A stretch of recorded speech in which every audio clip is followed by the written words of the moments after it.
বন্ধুসকল এইপিনে হৈছে লামডিং দেই, লামডিং টাউনটো পাইছোঁ। এইটো আকৌ কাৰ্বি আংলঙতে সোমাই ডিপু, আৰু এইটো ডাইৰেক্ট এইটো শ্বিলং, শ্বিলং নহয় চৰি। আৰু এই দেখিছে নহয়, এইদিকে আহিলে ইপিনে এই দলংখন এক চাইড কিবা এটা বেয়া হৈ আছে কাৰণে এই চাইডটো বন্ধ আছে, মাটি পেলাই আছে দেখিছে। আৰু কিছুমান নতুনকৈ আহি লৈ পেলাই এক চাইডতে গাড়ী অহা যোৱা হৈ যায়, সেইটো কাৰণে সন্মুখত এক্সিডেণ্টো হয়। গতিকে এই জেগাখিনি পোৱাৰ লগে লগে ইয়াত গোটেই লিখাই আছে, ইয়াত চাইনবোৰ্ডত চব লিখা আছে। সেইমতে আপোনালোকে চাই পেলাই সোমাব।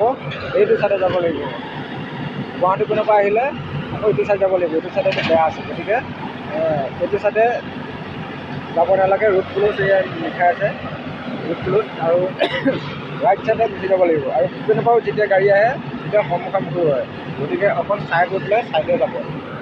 সেইটো চাই লওক। এনেই লামডিং টাউন নাপাওঁতে পায়, আৰু এইটো কাৰ্বি আংলং ডিপু ৰাস্তা যোৱা। আৰু বাকী ইয়াত চব চাইনবোৰ্ড লিখা আছে। এই জেগাখিনি পালে একদম সাৱধানে যাব।